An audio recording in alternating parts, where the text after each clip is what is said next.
올 2024년 주님이 저희 교회에 주신 표, 주의 양은 주의 음성을 듣는다. 주의 음성을 듣기 위해서는 기도와 말씀 묵상의 본질적 영성이 필요하다. 그래서 모든 성도가 다시 큐티로 돌아가야 한다. 매일매일 주신 말씀에 묵상, 큐티 묵상해야 한다. 그리고 또한 올바른 기도, 성경적 기도, 그 기도함으로 나아가야 한다. 그래서 지금 저희들이 계속해서 예수 그리스도의 기도의 그 모습을 통한 다음 사도 바울의 기도를 통하여 과연 어떤 기도, 그리고 사도 바울께서는 과연 우리가 어떤 교회가 되기를 원했는지를 바로 깨달아 알아 그런 교회가 됨으로써, 그리고 올바른 성경적 기도를 하나님께 올려드림으로써 하나님의 음성을 듣는 그런 생명의 길 교회가 되기를 소망하며 사도 바울의 기도에 대한 은혜를 받고 있습니다. 이제 3번 정도 남은 것 같습니다. 지금 묵상하는 가운데는 이제 한 3번 정도 더 사도 바울의 기도에 대해서 은혜 받고자 합니다. 자, 성경에 기록된 놀라운 사건들이 있습니다. 그죠? 성경을 보면요, 수많은 이적들과 기사들과 놀라운 초자연적인 사건들이 있습니다. 그 중에 출애굽이라는 역사적인 사건이 있습니다. 지금으로부터 3,400년 전 이스라엘 백성이 애굽에서 노예로 살고 있을 때, 종으로 살고 있을 때 하나님은 모세라는 사람을 보내시어 이스라엘을 애굽으로부터 이집트로부터 구원하시고 지금의 팔레스틴, 즉 가나안 땅으로 인도하셨습니다. 이때 하나님께서 행하신 일들은 애굽을 향한 10가지의 초자연적인 재앙들, 기적적인 일들이죠. 그런 일들이 애굽에서 일어났고요. 그로 인하여 애굽왕 바로가 이스라엘 백성들을 내놓아 주었고요. 그리고 출애굽한 후 이스라엘 백성들은 홍해 바다를 건너는, 홍해 바다가 갈라지는 놀라운 기적을 경험했습니다. 그 외에도 수많은 기적들이 이 출애굽한 후 가나안으로 들어가는 40년의 역사 가운데 일어났었습니다. 이때만큼 하나님의 기적적인 역사들이 일어난 때가 없습니다. 자, 그러면 이 놀라운 출애굽의 사건, 놀라운 하나님의 은혜의 인도하심, 이 출애굽은 어떻게 시작됐는지 여러분 아시는지요? 어떻게 이 출애굽이 시작되었을까? 출애굽의 시작은 이름 모를 백성들의 기도로 시작됐다는 겁니다. 출애굽기 2장 23절에서 25절까지의 말씀 함께 읽습니다. 시작. 여러 해 후에 애굽왕은 죽었고 이스라엘 자손은 고된 노동으로 말미암아 탄식하며 부르짖으니 그 고된 노동으로 말미암아 부르짖는 소리가 하나님께 상달된지라. 하나님이 그들의 소리를 들으시고 하나님이 아브라함과 이삭과 야곱에게 세운 그의 언약을 기억하사 하나님이 이스라엘 자손을 돌보셨고 하나님이 그들을 기억하셨더라.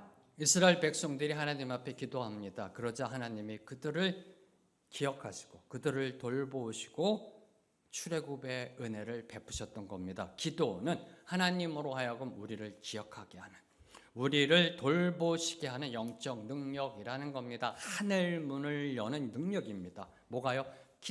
기도는요, 하나님의 능력, 하늘의 능력을 이 땅에 실현시키는 거룩한 도구입니다. 바로 이 기도의 능력으로 사도 바울께서 빌립보 교회를 향해 기도하셨습니다.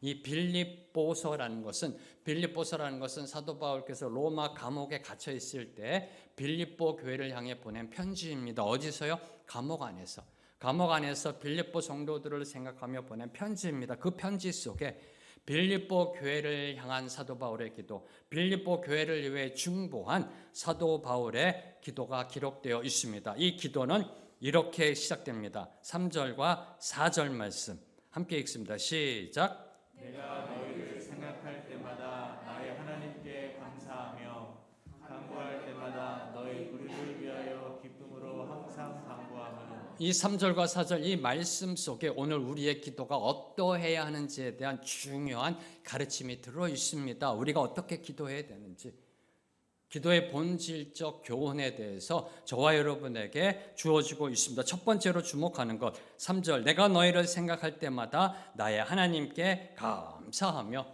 사도 바울은 빌립보 교회 성도들을 생각할 때마다 하나님께 감사가 나왔던 겁니다. 주님 감사합니다. 감사합니다. 우리 빌립보 교회 성도들과 함께 하나님의 나라, 하나님의 교회를 섬길 수 있는 은혜를 주심에 감사합니다. 그리고 오늘 말씀 5절부터 7절을 보면요. 5절부터 7절을 보면 빌립보 성도들이 복음을 받아들인 그때부터 지금까지, 이제까지, 지금 사도 바울이 로마 감옥에 갇혀 있는 그 순간까지 복음을 위해 열심히 헌신적으로 나왔음을, 복음에 참여했음을 하나님께 감사드리고 있는 겁니다. 초지일간 복음을 붙잡고 믿음을 선포하며 그 복음을 증거하는 빌립보 성도들의 그 참된 삶의 모습을 보고 하나님께 감사드렸던 겁니다. 사도 바울은 빌립보 교회 성도들을 생각하면 생각할수록 그저 하나님 감사합니다. 감사합니다.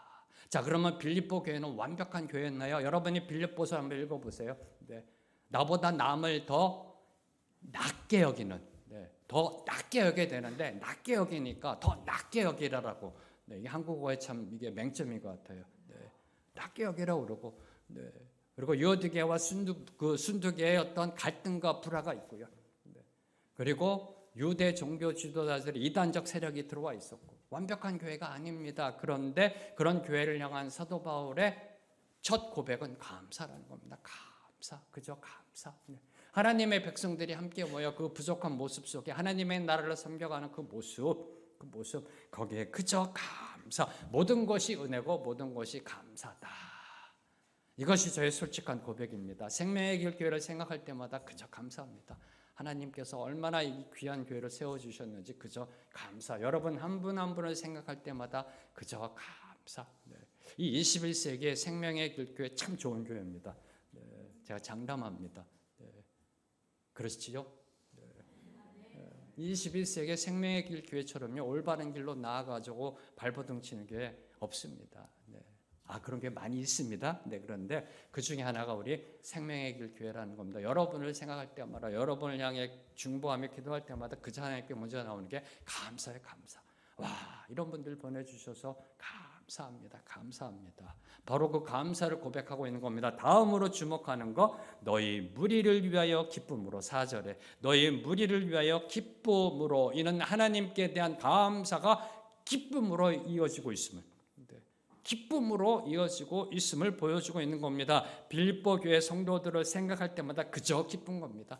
그저 기쁘고 감사의 미소가 절로 나올 수밖에 없었던 겁니다.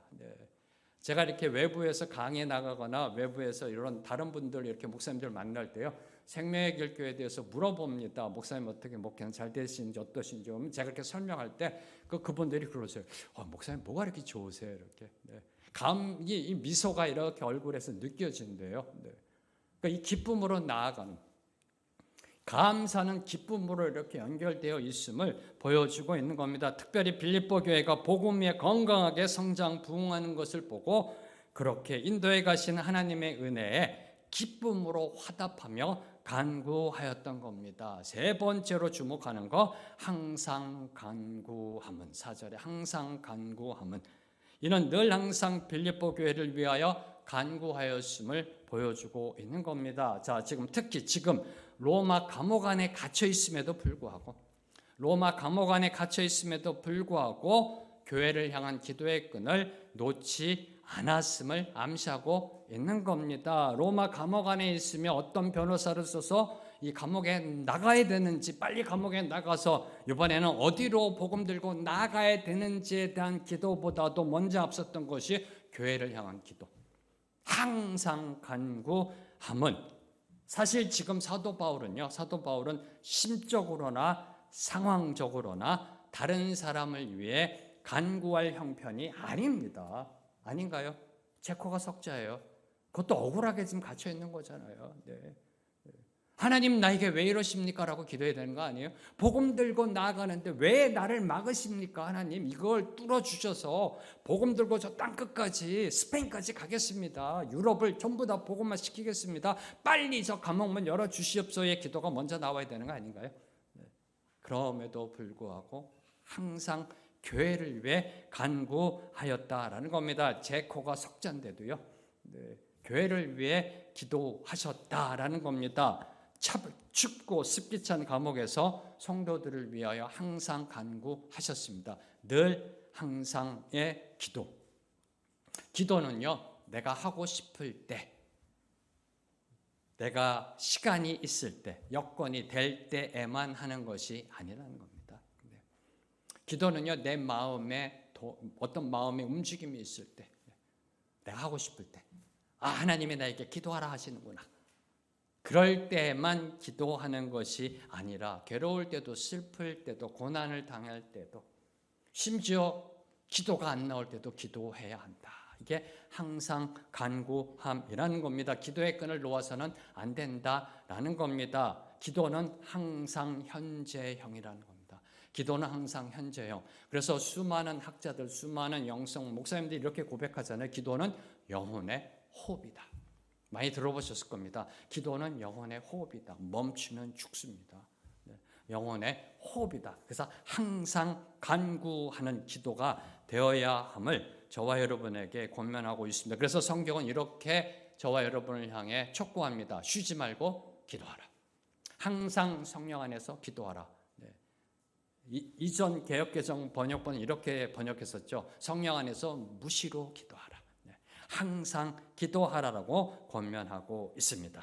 자, 이제 8절로 보면 사도 바울의 그 기도, 감사의 기도, 기쁨의 기도, 늘 항상의 기도, 그 기도는요, 8절을 보면 빌립보 성도들을 향한 사도 바울 자신의 사랑을 강조하며 시작합니다.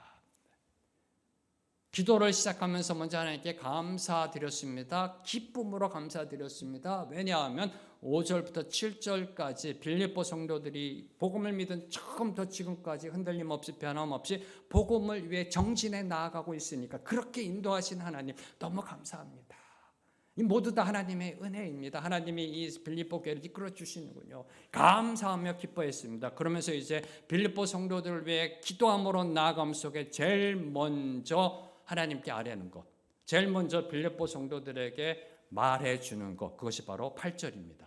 8절 말씀 함께 읽습니다. 시작. 내가 예수 그리스도의 심장으로 너희 우리를 얼마나 사모하는지 하나님이 내 증인이시니라. 빌립보 성도들을 향해 기도를 시작하면서 제일 먼저 사도 바울이 고백한 거, 내가 너희를 사랑한다라는 겁니다.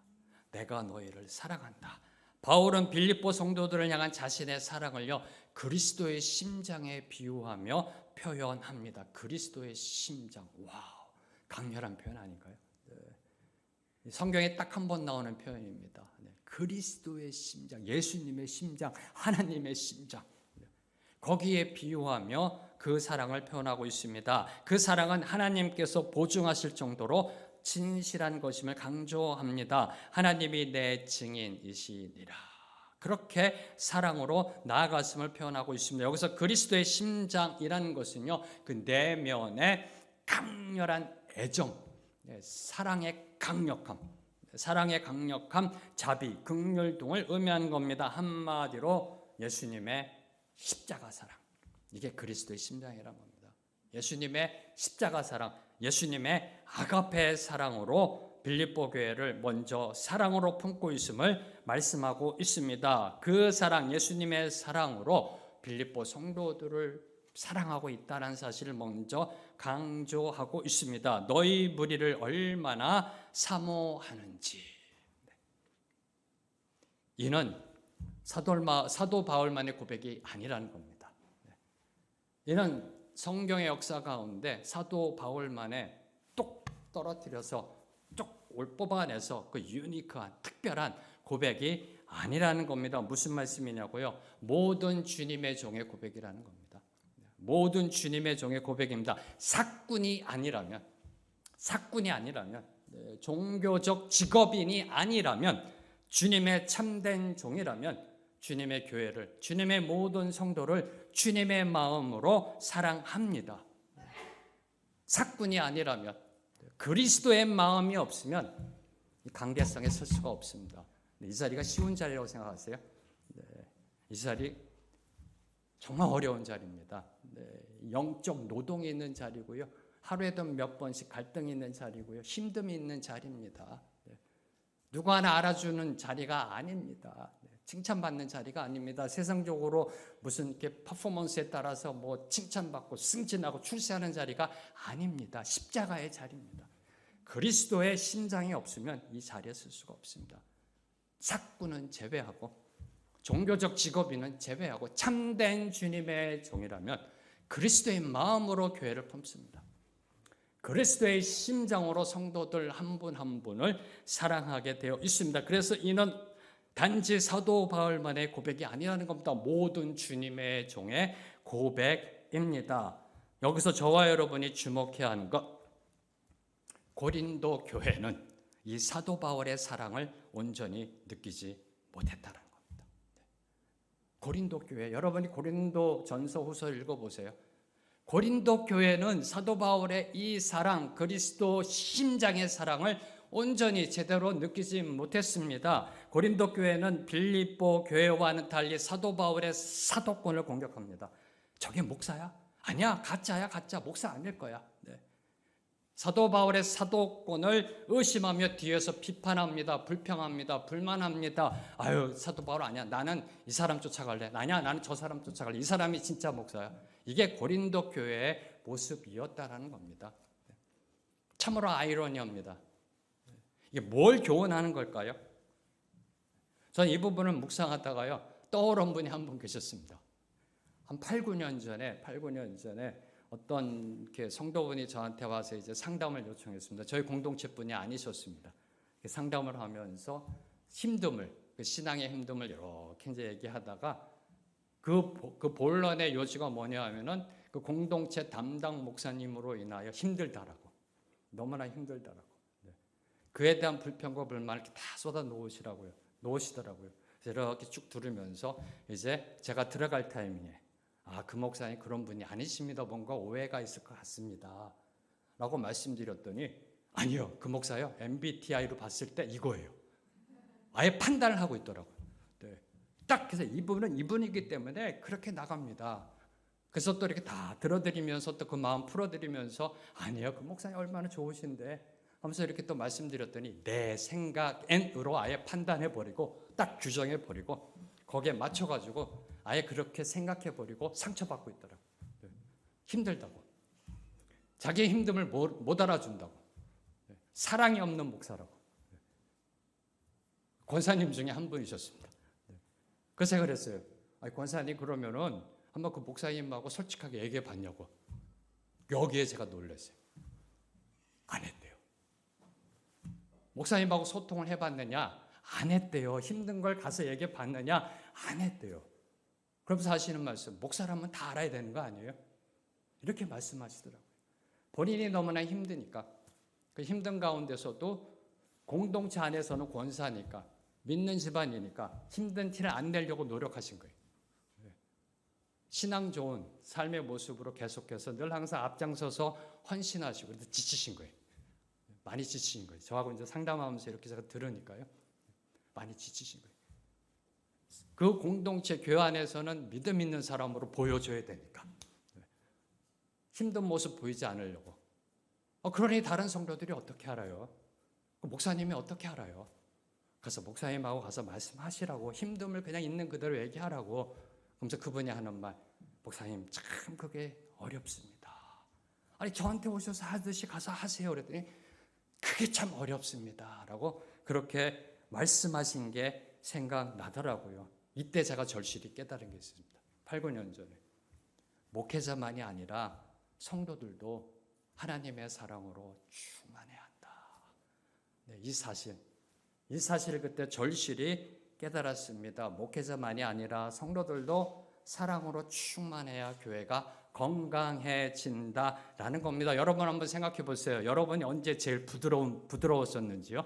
사랑할 때입니다. 아닌가요?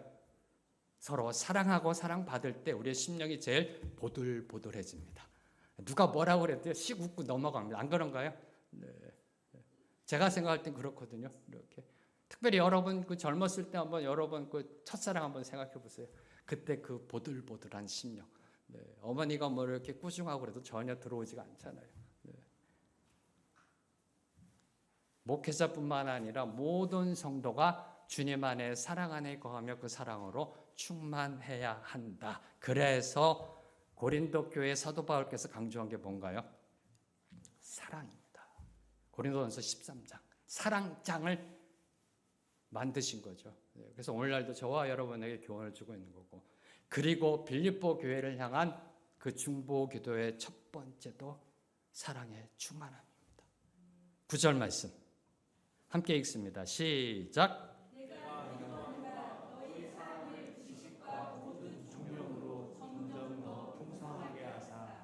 사도 바울께서 기도하십니다. 내가 기도하노라. 내가 기도했다. 내가 기도할 것이다가 아닙니다. 기도하노라 현재 시제입니다. 항상 간구함은.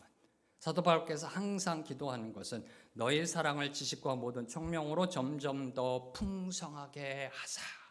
사도 바울이 빌립보 교회 안에 풍성해지길 기도한 너희 사랑은 아가페 사랑입니다. 아가페 사랑. 여러분이 누려야 될 사랑, 여러분이 품어야 될 사랑이 바로 아가페 사랑이라는 겁니다. 자, 사랑에는 보통 두 가지가 있다고 말하잖아요. 네, 에로스 사랑과 아가페 사랑. 많이 들어보셨죠? 에로스 사랑과 아가페 사랑. 그 두 차이를 여러분 아시는지요? 에로스 사랑, 아가페 사랑. 대개 이 질문 던지면 이렇게 얘기합니다. 에로스 사랑은 뭐 육신적인 사랑, 아가페 사랑은 신적 하나님의 사랑. 네. 이게 감이 잘 안 오잖아요. 그럼 에로스 사랑하면은 좀 이렇게 좀 19금일 것 같고 막 느낌이 이렇게요. 네. 엑스표크 딱 해야 될 것 같고 느낌이요. 이렇게. 네. 네. 에로스 사랑, 아가페 사랑을 묵상하면서 사실 말하면 에로스 사랑은 우리 인간이 하는 사랑이고요. 네. 아가페 사랑은 하나님이 하시는 사랑인데 이 두 사랑의 차이점, 저는 이렇게 결론을 내려봤습니다. 에로스 사랑은 가치를 추구하는 사랑이다. 상대방으로부터 가치를 추구하는 사랑이고, 아가페 사랑은 상대방에게 가치를 부여하는 사랑이다.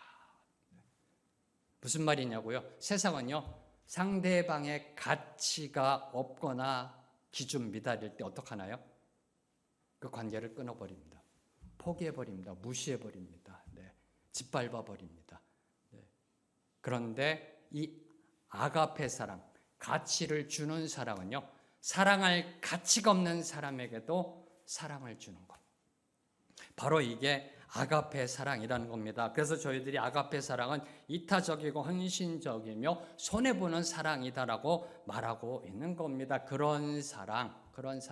다른 사람의 가치를 보고 그 사람을 판단하고 그 사람과 관계를 맺으며 그 사람을 사랑하는 것이 아니라 사랑할 가치가 전혀 없어도 그 사람에게 사랑을 주는 사랑, 이런 사랑이 감동 먹는 거 아닌가요? 네. 이런 사랑을 볼 때 감동 먹지 않으세요? 네. 그렇잖아요. 네. 당연한 사랑을 할 때 저건 당연하다고 그럽니다. 네. 그런데 와, 어떻게 저렇게 사랑할 수 있을까?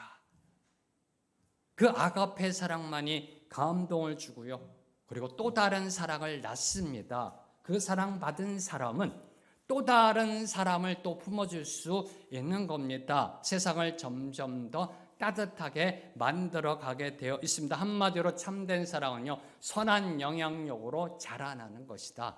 점점 더 풍성해지는 것이다. 바로 그런 사랑으로 빌립보 교회가 충만해지기를 사도 바울께서는 기도하셨던 겁니다. 성도 간에, 교회 안에 아가페 사랑이 점점 더 풍성하여 그들이 예수 그리스도의 사랑의 충만함에 이르도록 간구하였던 것입니다. 이 대목에서 묵상하는 것 결코 쉽지 않다라는 겁니다.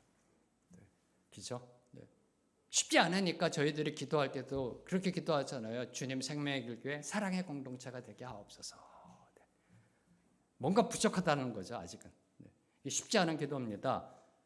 너희 사랑을 지식과 모든 총명으로 점점 더 풍성하게 하사, 그 인간적인 사랑도 어려웠는데 너희 사랑이 아가페 사랑, 이타적이고 손해보고 양보하고 희생하는 사랑, 이 사랑이 점점 더 교회 안에 풍성해지기를 사도 바울께서 기도하셨던 겁니다. 이게 쉬운 기도일까요?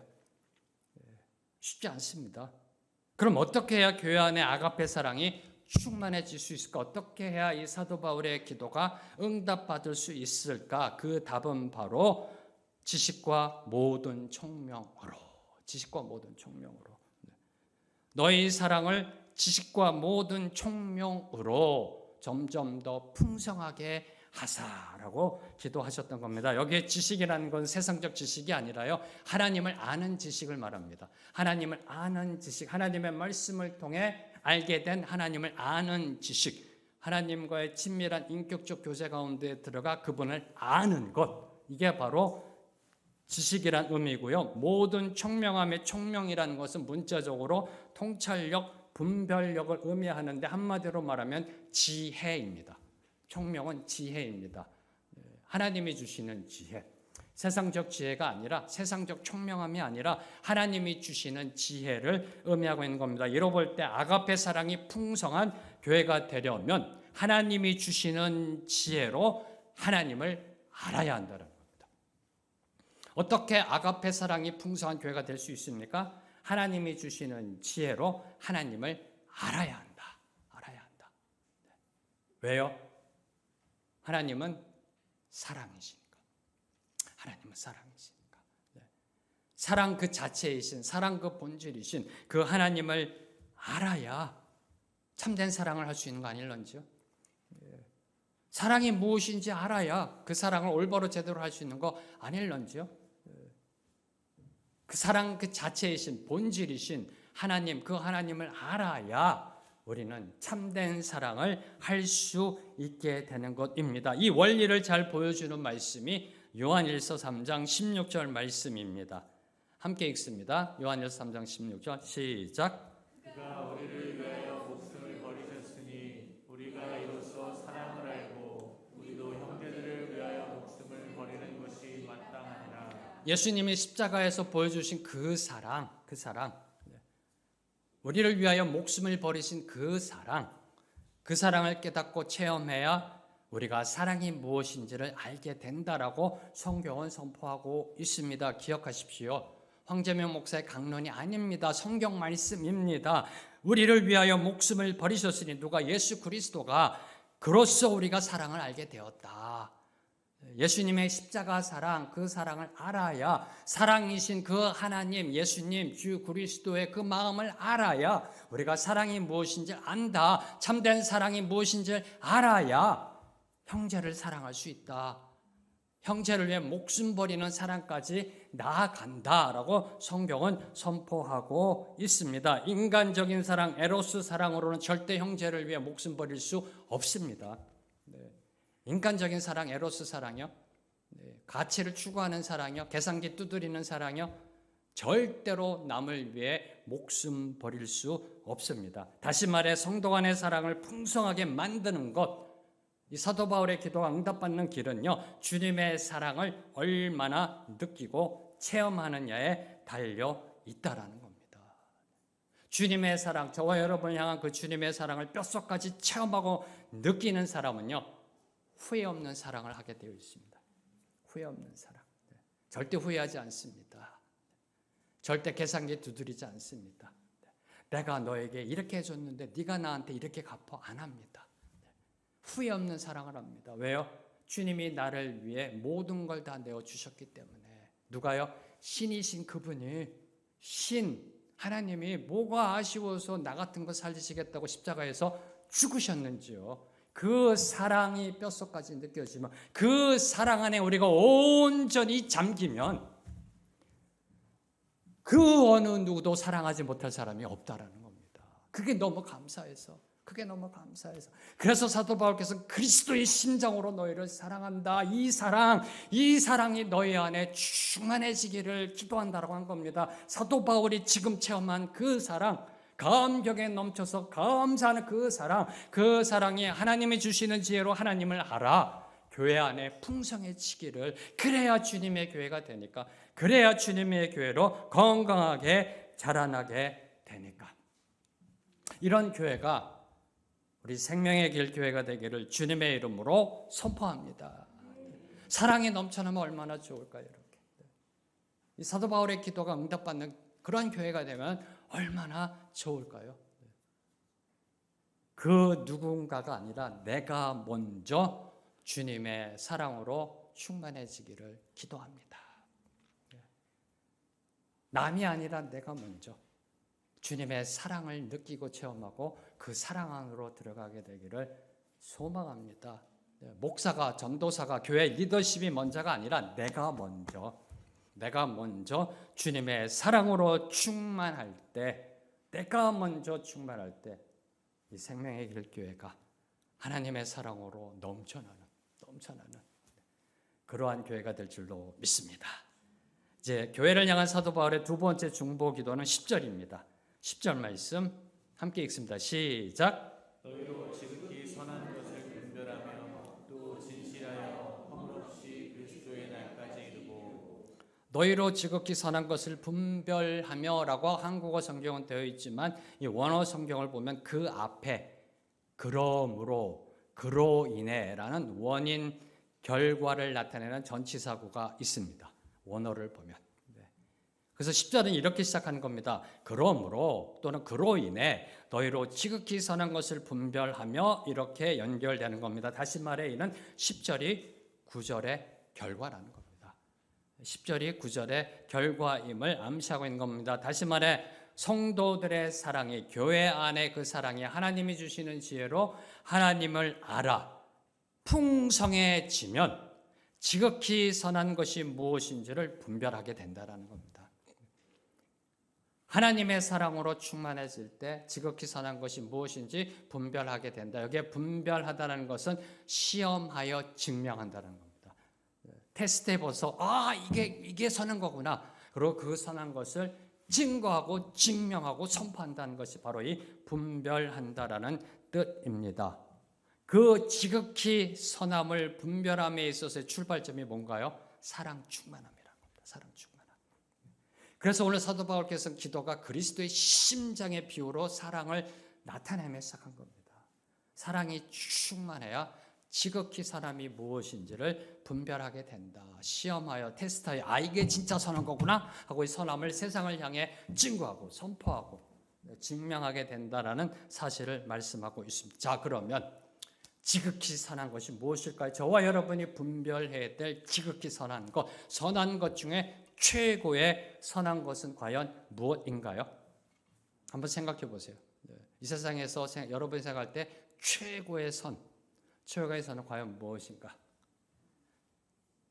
세상은요, 윤리적, 도덕적, 감동에서 선을 찾습니다. 윤리적, 도덕적, 감동에서 선을 찾습니다. 더 쉽게 설명하면 구제함 속에서, 나눔 속에서, 긍휼함 속에서, 어렵고 힘든 자들을 도와줌 속에서, 그렇죠? 네, 그러한 도덕적 선함 속에서 감동을 받고 그러한 감동함 속에서 선을 이야기하게 되어 있습니다. 그 감동의 극치는요, 남을 위해 생명을 바치는 선입니다. 그 감동의 극치는, 도덕적, 윤리적 감동의 극치는요, 생명 바치는 선입니다. 다시 말해 살신성인의 선, 내 생명 바쳐 인을 이루는 것, 인자함, 사랑을 증거하는 그 선이 최고의 선입니다.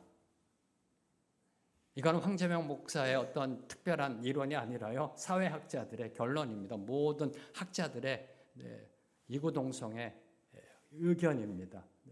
최고의 선은 목숨 바쳐 다른 사람에게 사랑을 베푸는 것이다. 이게 최고의 선이다라고 합니다. 자, 그렇다면 2000년 전에 저와 여러분 죄인을 위해 목숨 내놓으시고 죽으신 예수 그리스도의 죽음은요? 예수 그리스도의 죽음은 이 살신성인의 선함의 극치를 뛰어넘는 선함은 바로 신이신 하나님이 자신의 생명을 바친 살신성인의 선함입니다. 이해가 안 되시죠? 그래서 제가 자막을 띄웠습니다. 한자로 보시면 이해가 될 겁니다. 살신성인, 인간이 생명을 바쳐 사랑을 이루는 그 선보다 더 극치의 선은 신이 자기 생명을 바쳐 사랑을 이루는 것이다. 살신성인의 선함의 극치를 뛰어넘는 것은 십자가의 살신성인이라는 것입니다. 이것이 바로 지극히 선한 것입니다. 십자가의 살신성인의 본질은요, 바로 저와 여러분, 우리를 향한 예수 그리스도의 사랑입니다.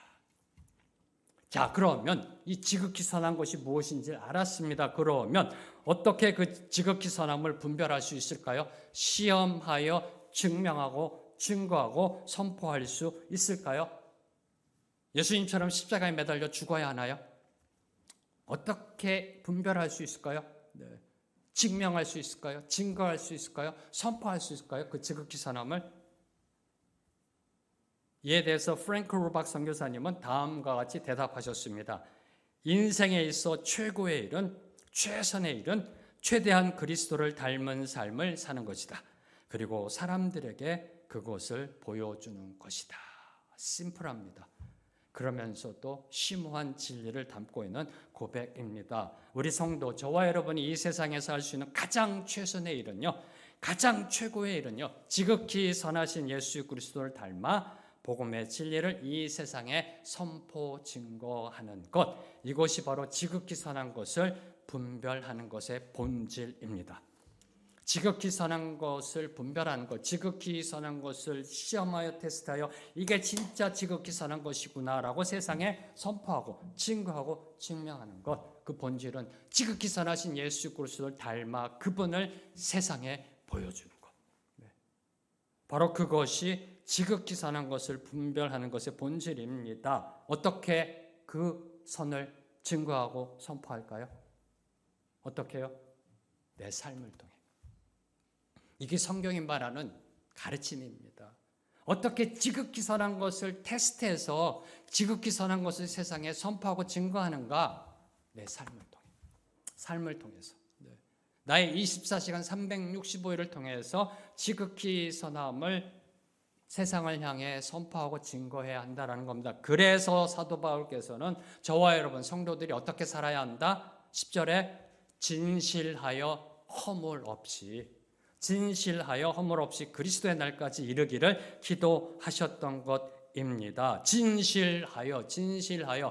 이는 숨기는 동기나 악의 없이 순전함을 가리키고요. 또 도덕적, 윤리적으로 순결함을 의미합니다. 진실하다는 것은 순전함과 순결함. 근데 이게 원어적으로 보면요. 원어적으로 보면은 햇빛에 비춰 보았을 때 깨끗한 상태. 햇빛에 쫙 빛을 비춰 봤을 때요. 어떤 오물이나 오점이나 얼룩이 없는 아주 깨끗한 상태를 의미하는 게 바로 이 진실하다는 뜻입니다. 쉽게 말하면 투명한 순결. 투명한 순결.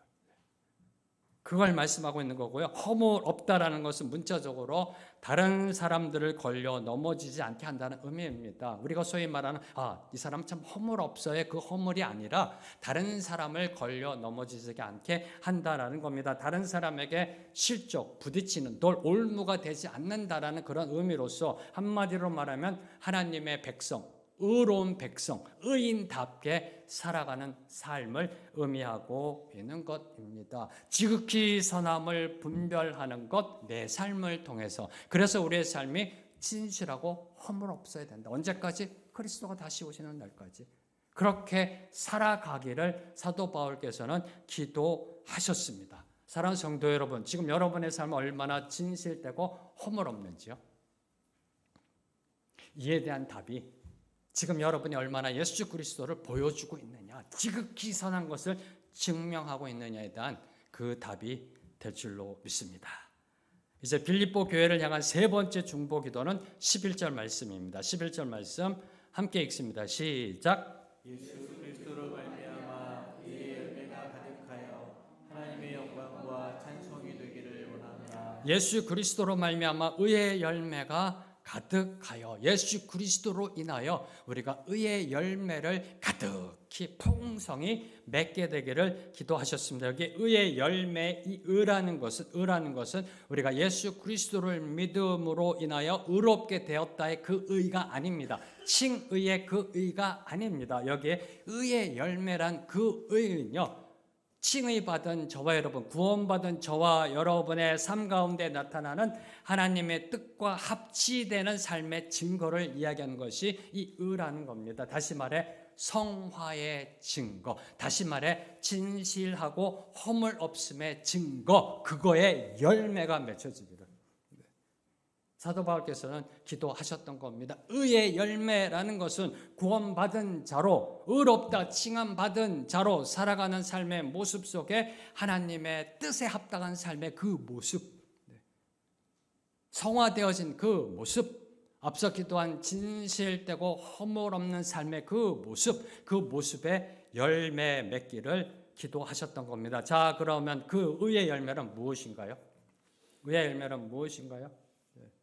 성령의 9가지 열매, 빛의 열매, 자녀됨의 열매, 이 열매들을 한마디로 요약해 놓은 곳이 있습니다. 이사야서 32장 17절 말씀 함께 읽습니다. 시작. 공의의 열매는 화평이요 공의의 결과는 영원한 평안과 안전이라. 의의 열매는 화평이요. 의의 열매는 화평이요. 화평, 평화라는 겁니다. 샬롬. 의의 열매는 평화, 샬롬이고 그 평화의 결과, 화평의 결과는 평안과 안전, 그것도 영원한 평안과 안전이다. 바로 이런 삶을 살게 되기를 누가요? 성도들이 기도하셨던 겁니다. 누구로 말미암아? 예수 그리스도로 말미암아. 예수 그리스도로 말미암아 그분의 은혜로 인하여 저와 여러분이 바로 이러한 삶, 평화를 누리며 영원한 평강과 안전한 삶을 살게 되기를 사도 바울께서는 기도하셨던 겁니다. 이를 잘 보여주는 것이 골로새서 1장 20절 말씀입니다. 골로새서 1장 20절 말씀을 보면 그의 십자가의 피로, 예수 그리스도의 십자가의 피로 화평을 이루사 만물 곧 땅에 있는 것들이나 하늘에 있는 것들이 그로 말미암아 자기와 하나님과 화목하게 되기를 기뻐하심이라. 예수 그리스도께서 십자가의 죽으심으로 평화가 임하였고 평화로 인하여 우리가 하나님과 화목되었다라고 말씀하고 있습니다. 이는 예수님께서 십자가의 죽으심으로 죄악의 종로로 타던 우리가 주님의 안에서 참된 평화를 누리게 되었음을, 다시 말해 우리 마음 안에 죄악과 어둠의 권세가 떠나고 성령의 역사가 임하였음을 확증하는 그러한 선언이고요. 그리고 그 결과 우리가 하나님과 화목하게 되었다. 하나님을 아빠 아버지라 부를 수 있게 되었다. 하나님의 자녀가 될 수 있음을 선언하고 있는 것입니다. 사랑하는 성도 여러분, 이 세상에서 가장 평안하고 가장 안전한 곳이 어디인지요?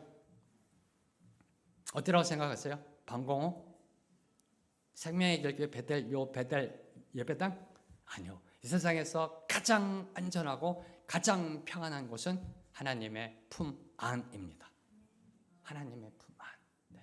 그 하나님의 품 안에 들어가 누구로 말미암아? 예수 그리스도로 말미암아 평화를 누리고 참된 하나님 나라의 평화를 누리고 하나님이 주시는 영원한 평강, 영원한 평안함, 영원한 안전함, 그걸 누리게 되기를 기도하셨던 것입니다. 오늘 이 기도가 우리 모두에게 응답되기를 선포합니다.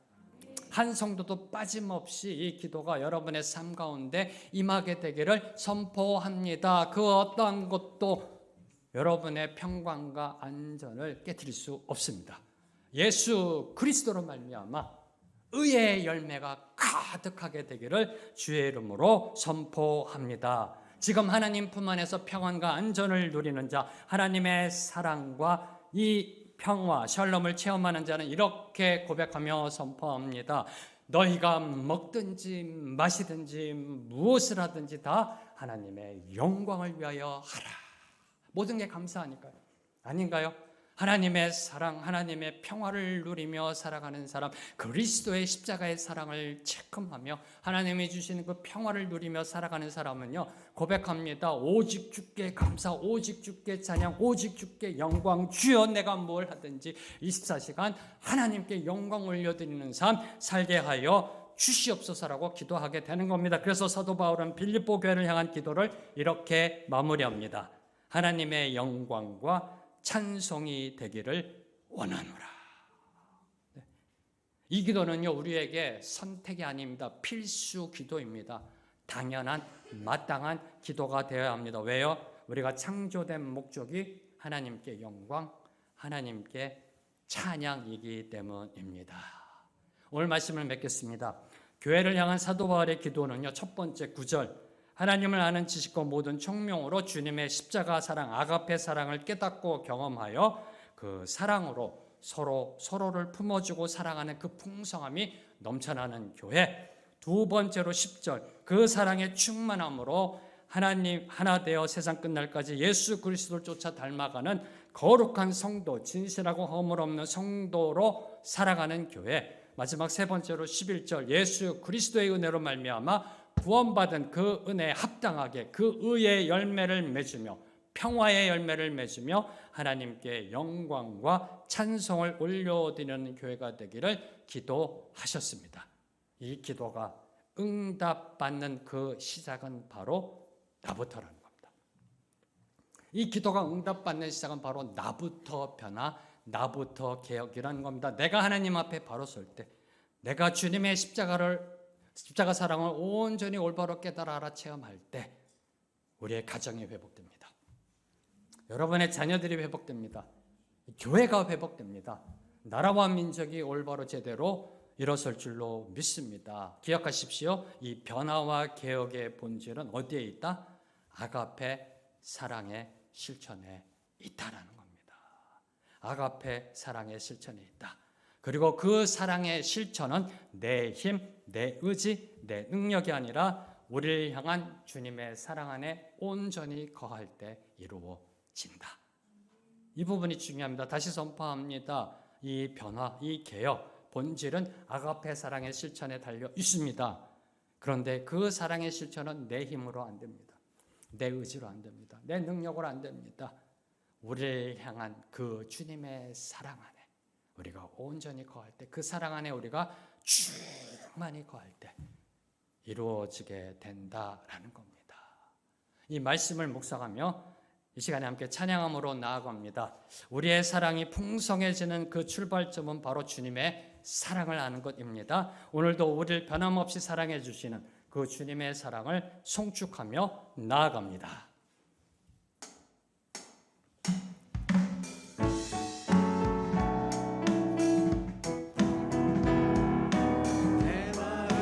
가득 채운 주 향한 사랑 어떻게 표현할 수 있나.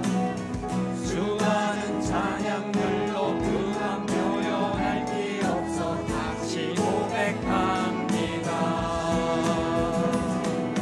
주 사랑해요 온맘 다하여 말로 할 수 없어. 주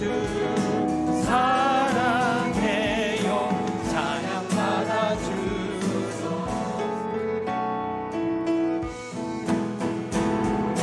내 마음을 가득 채운 주 향한 찬양과 사랑 어떻게 표현할 수 있나. 수많은 찬양들로 그만 표현할 게 없어 다시 고백합니다. 주 사랑해요 주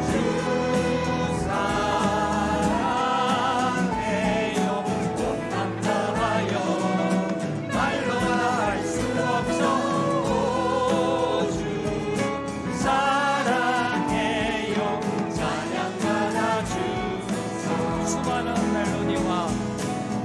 수많은 멜로디와 찬양들을 드렸지만 다시 고백하기 원하네. 주님은 나의 사랑 삶의 중심 되시오. 주를 찬양합니다. 주 사랑해요 주 사랑해요 온맘 다하여 말로 할 수 없어. 주 사랑해요 찬양 받아. 한 번 더 고백합니다. 내 마음을 가득 채운 주 향한 찬양과 사랑 어떻게 표현할 수 있나. 수많은 찬양들로 그만 표현할 길 없어 다시 고백합니다. 수많은 멜로디와 찬양들을 드렸지만 다시 고백하기 원하네. 주님은 나의 사랑, 삶의 중심 되시오. 주를 찬양합니다. 주 사랑해요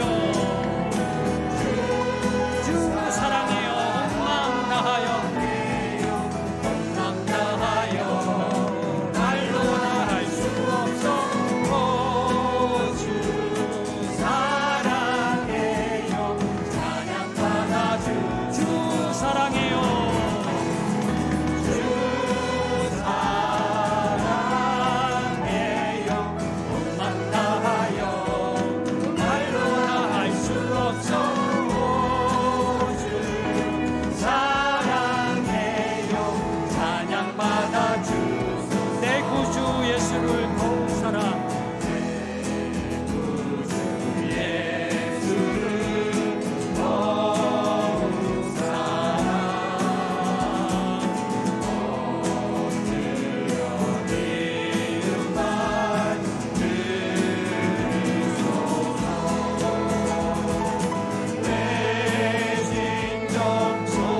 감사합니다. 사랑으로 역사하는 강구를 우리에게 말씀해 주심에 감사합니다. 그리스도의 사랑이 충만한 교회가 되어줘서 그리스도를 알고 그 알므로 인하여 하나님께 더욱더 나아가 이 땅에 하나님의 살아계심을 증거하며 선포하는 삶 살아나게 하옵소서. 의의 열매를 가득히 맺어 하나님께 영광 올려드리는 삶 살아내게 하여 주시옵소서. 우리 삶의 간구는 오직 하나, 예수 사랑입니다. 예수 사랑. 숨쉴 때 하는 말 예수 사랑이 될 수 있도록 그리스도 사랑 안에 충만히 거하게 하여 주시옵소서. 예수님의 이름으로 기도합니다.